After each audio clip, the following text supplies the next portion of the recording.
December 19th, 1944. Ardennes Forest, Belgium. The snow fell without sound.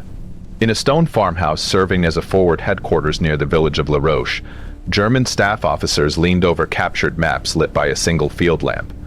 Outside, the Ardennes offensive had torn a hole in the American lines. Entire U.S. regiments had been overrun. Prisoners were streaming east. The road to the Meuse seemed open. On paper, it was working.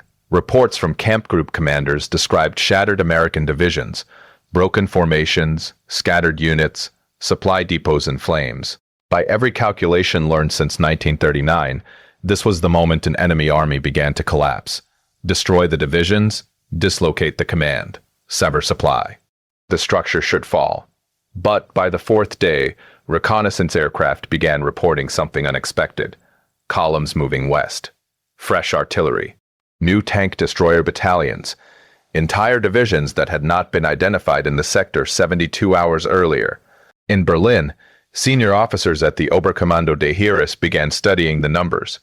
The Americans were replacing destroyed divisions faster than German intelligence believed possible. And that realization marked the beginning of a different kind of war. One no maneuver map could fully explain. In September 1939, when German armored columns crossed into Poland, the doctrine seemed unstoppable. The Wehrmacht did not aim merely to push an enemy backward. It aimed to annihilate formations. The concept was rooted in 19th century Prussian theory and refined by interwar thinkers like Heinz Guderian. Speed, concentration, encirclement, the destruction of the opposing army's operational structure. Wars were not won by occupying ground alone. They were won by eliminating divisions. In Poland, entire Polish field armies were surrounded within weeks. Communications severed. Supply lines cut. The campaign ended in just over a month. In May 1940, the pattern repeated in France. German panzer divisions pierced the Ardennes, crossed the Meuse at Sedan, and surged toward the Channel coast. Allied armies in Belgium were trapped. Hundreds of thousands evacuated at Dunkirk, but the French army's field formations were shattered. By June 1940, France, one of Europe's largest military powers, had collapsed. The lesson seemed clear. Destroy organized divisions, and political collapse follows. The same thinking shaped Operation Barbarossa in June 1941. The invasion of the Soviet Union was designed around massive encirclements. At Bialystok, Minsk, Smolensk, and Kiev, Red Army formations were enveloped in vast pockets. Hundreds of thousands of prisoners marched into captivity. German reports described the destruction of entire Soviet fronts. Yet something unexpected happened. The Soviet Union did not collapse. Even after losing millions of men in 1941 alone, new Soviet armies continued appearing. German intelligence repeatedly underestimated Soviet reserves. Divisions believed destroyed re-emerged under new numbers. Entire armies reconstituted behind the Urals. For the first time, German planners faced an opponent capable of absorbing catastrophic losses without immediate systemic failure. Still, by 1942, Germany maintained operational initiative. At Kharkov, at Sevastopol, during the initial stages of Case Blue, the Wehrmacht continued to execute deep penetrations and localized encirclements. The belief endured. Decisive maneuver could compensate for limited resources. But beneath that confidence, structural realities were forming. Germany's population base was finite. Even with annexed territories and occupied manpower pools, the Reich could not indefinitely replace entire divisions destroyed in prolonged campaigns. German divisions were often rebuilt after heavy losses, but rarely from complete destruction. Units were refitted, not replicated at scale. Moreover, German industrial capacity faced increasing strain. Raw materials depended on vulnerable transport routes. Oil imports from Romania were limited.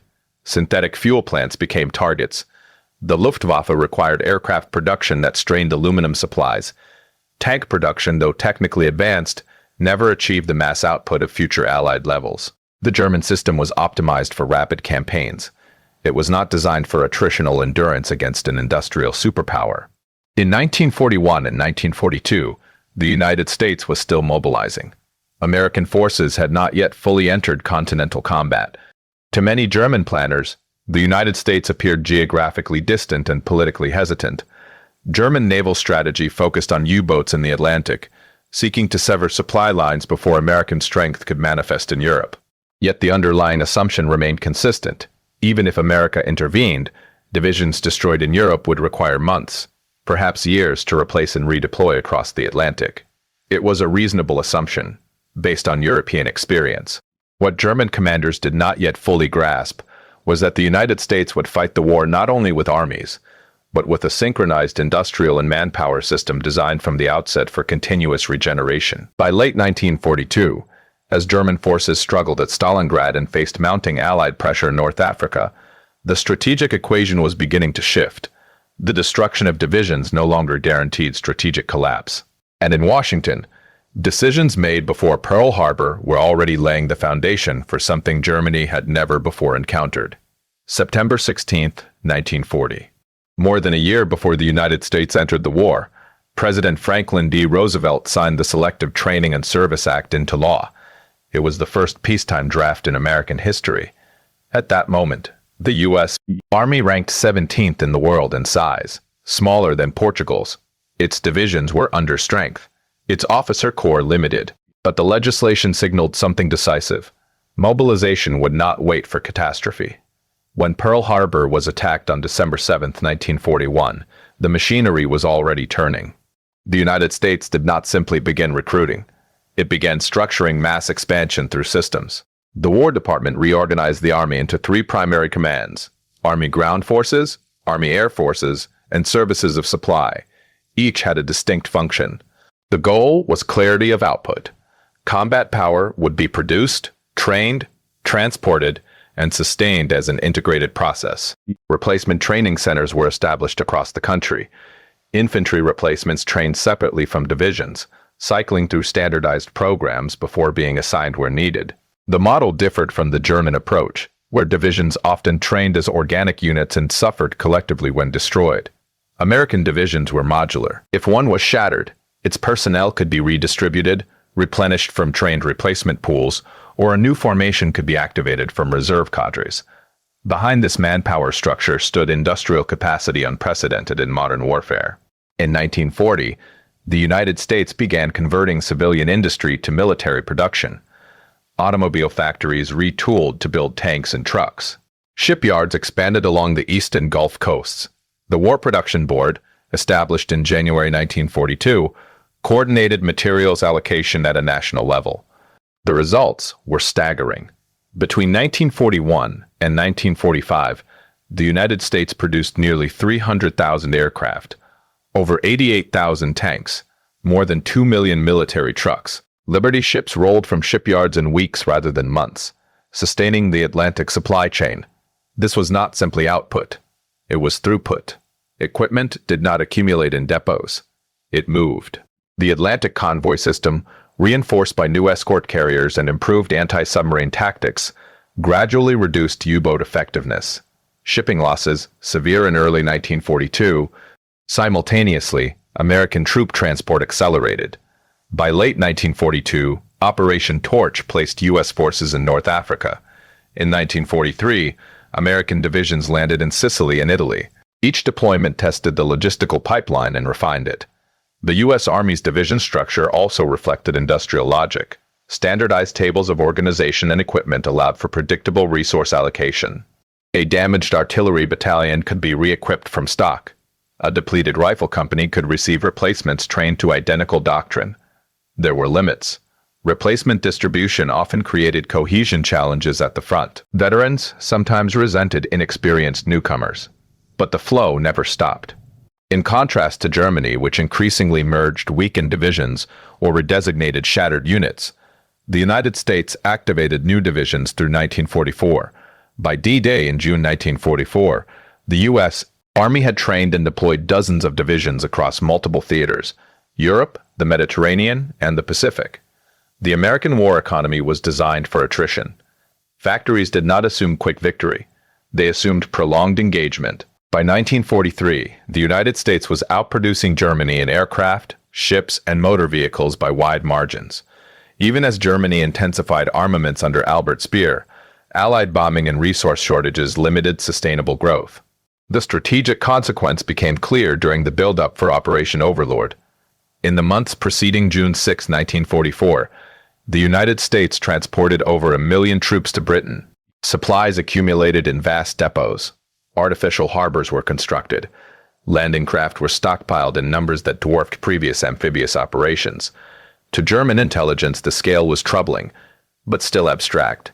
The true shock would come later, when destroyed American divisions did not disappear from the battlefield, but reappeared, refitted, reinforced, or replaced entirely. By 1944, Germany was no longer fighting an expeditionary force. It was confronting a regenerative military system sustained by continental-scale production, and that system was about to be tested under the harshest conditions of the Western Front.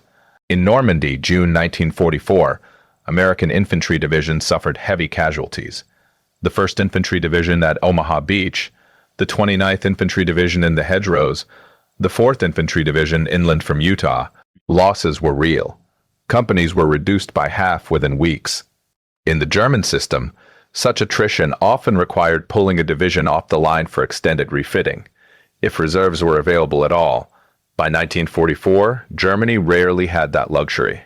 The American approach differed. Replacement depots in England fed individual soldiers into frontline units. The system was impersonal. A rifleman trained in Georgia or Kansas might arrive in France alone, assigned to a squad he had never met. The psychological cost was significant. Cohesion sometimes suffered. Studies conducted after the war noted that replacements faced higher casualty rates during their first days in combat. But from a structural perspective, the division survived. The 29th Infantry Division, bloodied in June, remained operational through July and August. When exhausted, it was rotated, not dissolved. Behind each frontline rifleman stood a national manpower pool of over 12 million uniformed personnel by 1945. Divisions did not vanish. They absorbed. The shock for German planners was not simply the number of American soldiers, it was the speed at which material losses were replaced. During the Normandy campaign, U.S. armored units lost hundreds of tanks. The bocage fighting was costly. German anti-tank guns, Panzerfausts, and Panther tanks inflicted damage daily. Yet shipments from the United States continued uninterrupted. The M4 Sherman, though often outgunned by German heavy armor, was mechanically reliable and produced in massive quantities. Factories in Detroit, Lima, and elsewhere operated continuously.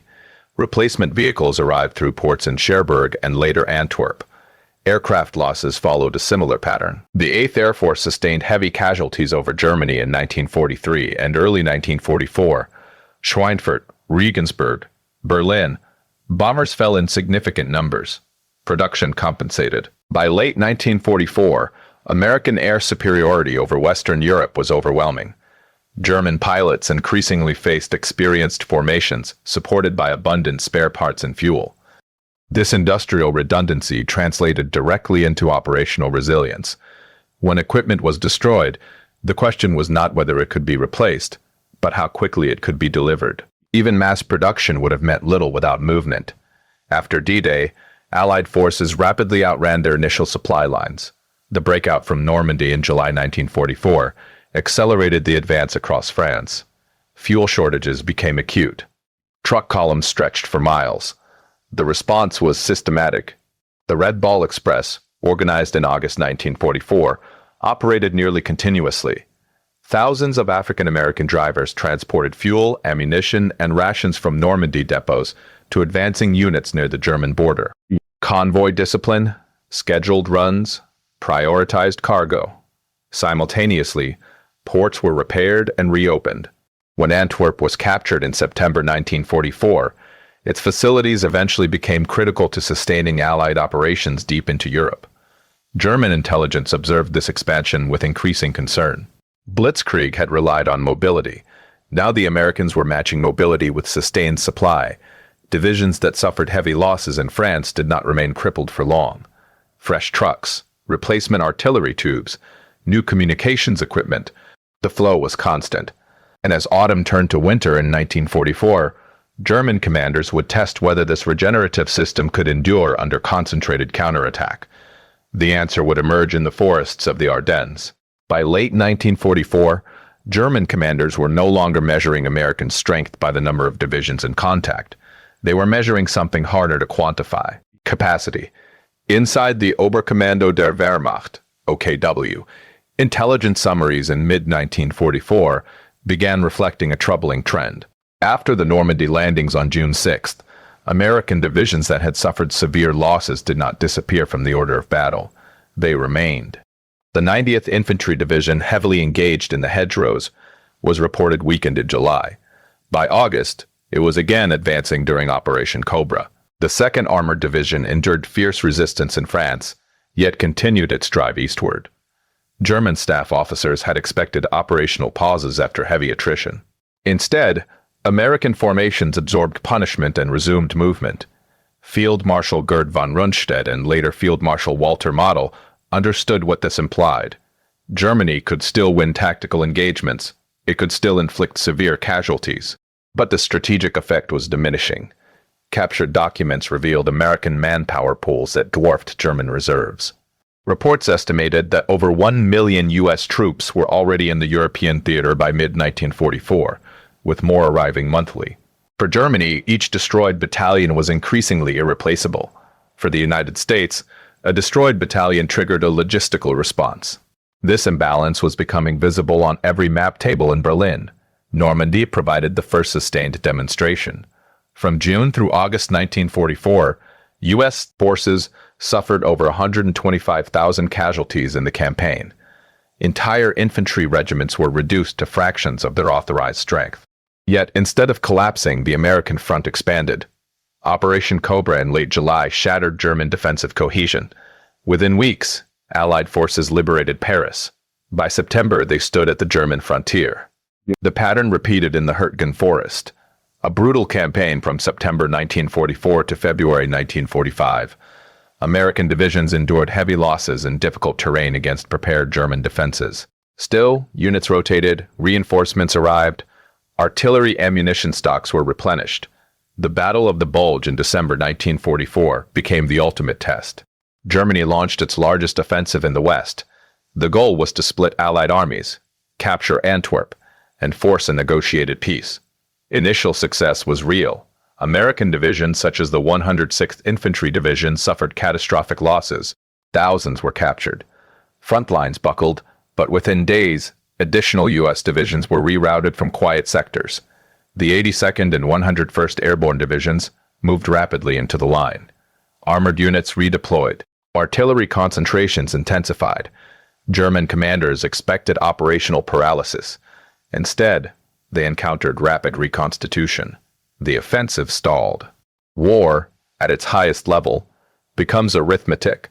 By 1944, the United States was producing approximately 1,500 military aircraft per month. Tank production far exceeded German capacity. Shipbuilding outpaced U-boat construction. Manpower figures told a similar story. The United States mobilized over 16 million service members during the war.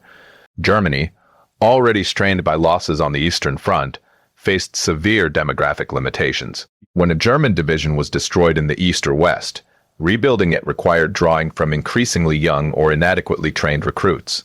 By late 1944, Volksgrenadier divisions were formed from remnants, convalescents, and transferred Luftwaffe personnel.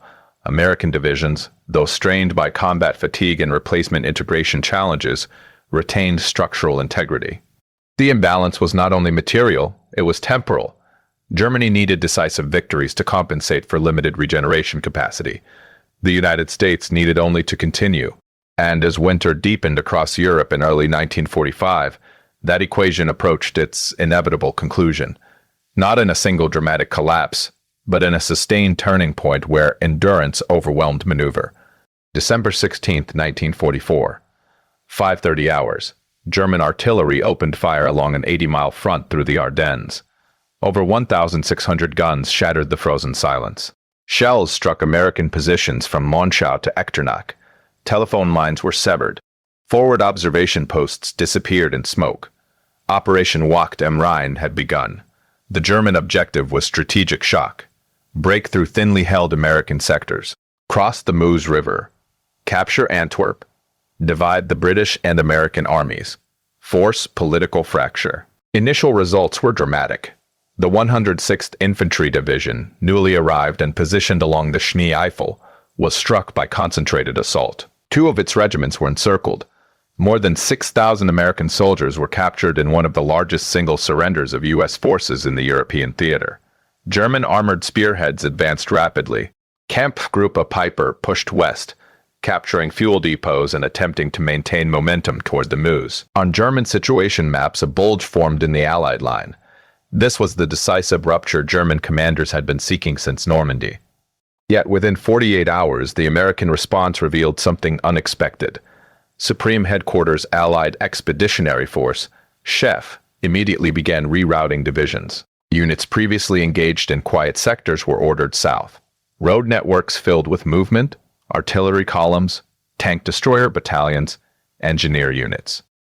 The 82nd Airborne Division and the 101st Airborne Division were dispatched from reserve. Within days, they were deployed at key crossroads. Bastogne, Saint-Vith, and other critical junctions, the German timetable began to narrow. Weather initially favored the offensive. Overcast skies limited Allied air power, but supply remained Germany's central constraint. Fuel shortages slowed armored thrusts. Captured American depots provided temporary relief, yet overall logistical sustainment was fragile. American units that had been struck hard did not disappear. The 2nd Armored Division repositioned. The 3rd Army under General George S. Patton pivoted north with remarkable speed. Within days, Patton's forces began relieving Bastogne. German planners had anticipated local reinforcement. They had not anticipated systemic elasticity. Every destroyed American battalion was replaced by another. Every gap attracted fresh formations. Artillery density increased rather than declined. By late December, the offensive's momentum slowed. German forces encountered mounting resistance at road junctions and river crossings. Defensive lines thickened. Air superiority returned when weather cleared on December 23rd. Allied aircraft attacked German columns trapped on narrow roads. The arithmetic was shifting again. Germany had committed some of its last operational reserves in the west. Elite panzer divisions were engaged. Losses in men and equipment mounted. American casualty figures were severe. Over 80,000 during the Ardennes campaign. Yet replacement pipelines remained active. By January 1945, divisions battered in the opening days were reinforced and reorganized. New units continued arriving from the United States. For German commanders observing the battlefield reports, the realization was stark. The offensive had inflicted damage, but it had not broken the American structure. And as the bulge in the line began to contract under sustained counterattack, the larger truth became undeniable. Germany could still strike hard, but it could no longer impose irreversible loss. The war had entered its final phase, where destruction alone was insufficient. January 3, 1945. Allied counteroffensives began pressing inward from north and south. The salient created by Operation Wacht am Rhein narrowed under sustained assault. German armored units, already strained by fuel shortages, faced increasing pressure from American artillery concentrations and restored air superiority. The decisive realization did not occur in a single headquarters meeting.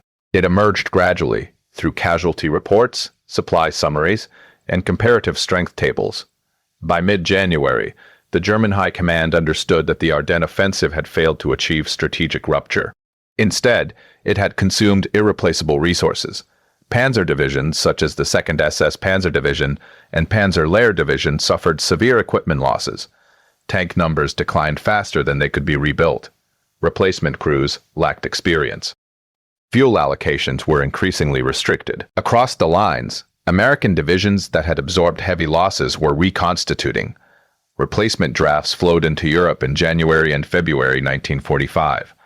Though the U.S. Army faced its own manpower strain, particularly in infantry replacements, it responded by reallocating personnel from other branches and accelerating training cycles. Anti-aircraft and service troops were retrained as infantry. Organizational adjustments compensated for frontline depletion. The system adapted. And then came the Rhine. On March 7, 1945, forward elements of the U.S. 9th Armored Division reached the Ludendorff Bridge at Remagen. German engineers had prepared demolition charges. The bridge was damaged, but did not collapse. Within hours, American forces crossed. German commanders attempted to destroy the span through artillery and air attack. But bridging equipment arrived. Engineers expanded the bridgehead. Additional divisions moved across the Rhine in rapid succession. This moment carried symbolic weight, but its deeper significance was structural. Crossing the Rhine had long been considered a major operational barrier. German planning assumed that if such a crossing occurred, it would require prolonged preparation and expose the attacker to heavy losses. Instead, once the bridgehead was secured, American reinforcement began immediately. Within days, thousands of troops and vehicles poured into the eastern bank. Pontoon bridges supplemented the damaged span. Artillery batteries were emplaced with speed. Supply columns followed. Germany lacked the capacity to counterattack at scale. Losses sustained in the Ardennes could not be fully replaced. The Eastern Front continued demanding manpower and equipment. Soviet offensives were advancing rapidly toward Berlin. Industrial centers were under sustained Allied bombing. Rail networks were disrupted. Albert Speer's armaments efforts had temporarily increased output in 1944, but by early 1945, material shortages and transportation breakdowns limited effectiveness. Production statistics could not compensate for fuel scarcity or pilot losses.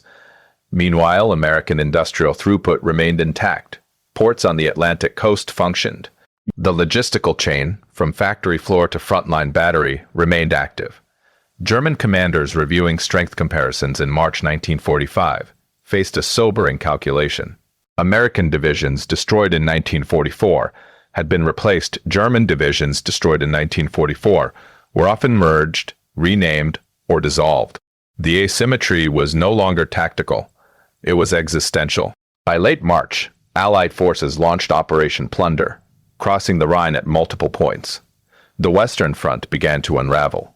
Entire German formations surrendered in the Ruhr pocket in April 1945. The shock that began in Normandy intensified in the Ardennes and crystallized that Remagen had reached its conclusion. Germany had fought skillfully, it had inflicted severe casualties, it had executed bold maneuvers, but it had faced an opponent capable of replacing destroyed divisions with relentless regularity. And once endurance became the determining factor, the outcome was no longer in doubt.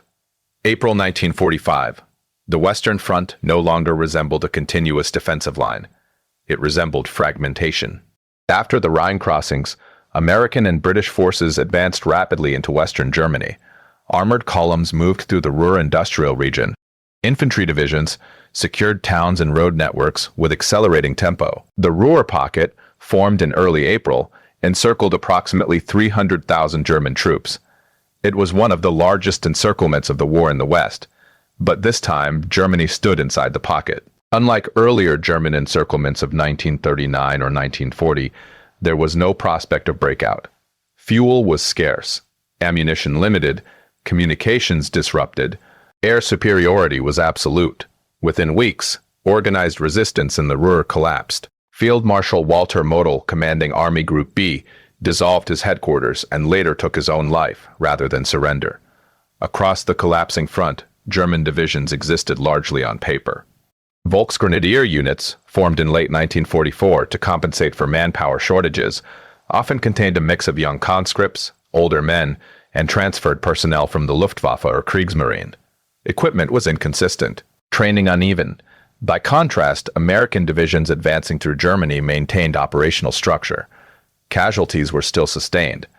Urban fighting in places like Cologne and later in central Germany remained dangerous, but the pattern held. Units that suffered losses received replacements. Artillery batteries expended ammunition at high rates and were resupplied. Armored formations replaced disabled vehicles. Engineer units bridged rivers with predictable efficiency. The replacement system was strained but intact. Statistics illustrate the scale. By the end of the European campaign, the United States had deployed over 60 divisions to the European theater of operations. Throughout 1944 and 1945, many of these divisions endured sustained combat exposure, yet few were permanently removed from service. Due to destruction, Germany, meanwhile, faced a severe manpower crisis. By early 1945, the Wehrmacht was drawing from increasingly younger and older age groups. The Volkssturm, a militia composed of men aged 16 to 60, was mobilized in October 1944 as a last defensive measure. The contrast was stark. American divisions were structured, reinforced, and supported by stable supply networks. German formations were increasingly ad hoc. When Berlin fell to Soviet forces in May 1945, Western Allied armies had advanced deep into central Germany with cohesion intact. The shock once felt by German commanders in late 1944 had transformed into inevitability. Destroying American units no longer promised operational advantage. It merely delayed the advance. And as surrender negotiations unfolded in early May, the broader implications of this imbalance were becoming clear, not only for Germany, but for the future conduct of modern war. May 7, 1945. Reims, France. Germany signed the instrument of unconditional surrender. The war in Europe ended not with a dramatic last maneuver, but with exhaustion, material, operational, and demographic. In the months that followed, Allied and German officers alike studied what had happened. For the German General Staff survivors, one conclusion stood out with uncomfortable clarity. Tactical proficiency had not compensated for structural imbalance. Post-war interrogations of senior German commanders, conducted under Allied supervision, repeatedly emphasized the same theme. The Wehrmacht had been capable of sharp operational blows. It had demonstrated resilience under extreme conditions. But by 1944 it faced enemies, particularly the United States, whose industrial and manpower depth made decisive attritional victory impossible. Albert Speer, Reich Minister of Armaments and War Production, later acknowledged that even at peak output in 1944, German industry could not match combined Allied production. Strategic bombing, transportation breakdowns, and fuel scarcity compounded the disparity. The United States, in contrast, emerged from the war with its industrial base intact, expanded, modernized, and globally connected. From 1941 to 1945, the United States produced approximately 297,000 aircraft, 88,000 tanks, over 2.4 million trucks, including escort carriers and landing ships. But raw production totals tell only part of the story. The key variable was replacement velocity. American divisions that suffered catastrophic losses, whether in Normandy, the Hurtgen Forest, or the Ardennes, were reinforced, reorganized, and returned to combat without systemic collapse. The flow of manpower across the Atlantic did not cease even in the final months of the war. Germany could still inflict pain, but it could no longer inflict permanence. The implications extended beyond Europe. American mobilization demonstrated that a continental-scale economy, coordinated through centralized planning but driven by decentralized industry, could sustain prolonged global conflict. Civilian factories transitioned to wartime output with speed. Labor participation expanded dramatically, including increased roles for women in manufacturing. The model would influence post-war military planning. The concept of standing industrial readiness, strategic reserves, and scalable mobilization became foundational to American and later NATO doctrine during the Cold War. For German officers reflecting on 1944, the shock was not that American soldiers fought hard. They did. The shock was that destroyed American divisions did not disappear. They returned. And that reality altered the meaning of victory itself. By the spring of 1945, it was no longer a contest of maneuver. It was a contest of endurance. And endurance had chosen its side. War had always been measured in courage, skill, and decisive blows. The campaigns of 1939 through 1944 had reinforced that belief. Blitzkrieg worked. Encirclements crushed armies. The destruction of divisions dictated the pace of nations. But by 1944, the Western Front demonstrated a new paradigm. Germany faced not just soldiers but a system. A nation that could replace losses faster than they could be inflicted. A military-industrial organism that absorbed punishment, reconstituted divisions, and sustained momentum across thousands of kilometers. The Ardennes, Remagen, the Ruhr, these were not only battlefields. They were tests of endurance, logistics, and structural resilience. And in each, the United States proved the principle: wars are no longer decided solely by bravery on the field, but by the ability to regenerate, supply, and persist. This realization reshaped strategic thought. For modern militaries, victory would require more than maneuver or surprise. It demanded industrial depth, logistical mastery, and a capacity for continuous replacement. The human soldier remained central, but the system supporting him became the decisive factor. Ultimately, German commanders were confronted with an uncomfortable truth. They could still strike, inflict damage, and achieve tactical brilliance. But when faced with relentless regeneration, Even brilliance could not secure victory. The lesson of 1944-45 endures. In industrialized warfare, endurance outweighs immediacy, and the capacity to replace what is lost can determine the fate of nations.